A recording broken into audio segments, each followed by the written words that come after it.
What's up guys, welcome to this new video. Today you're going to learn 2 tips to make amazing pictures with your macro lens.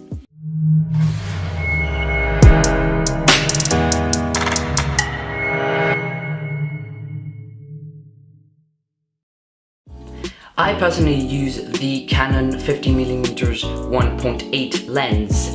I think it's a great lens, plus it's very cheap, it's only about $100. I'll put a link in the description if you're interested.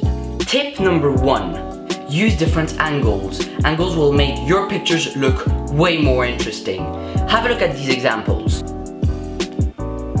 This is not interesting at all. Now the picture stands out. So remember, always think about the angles. This is the most important thing in macro lens photography. Tip number 2, get as close as possible. This might seem very obvious, but not many people do it right. Examples. Way too far.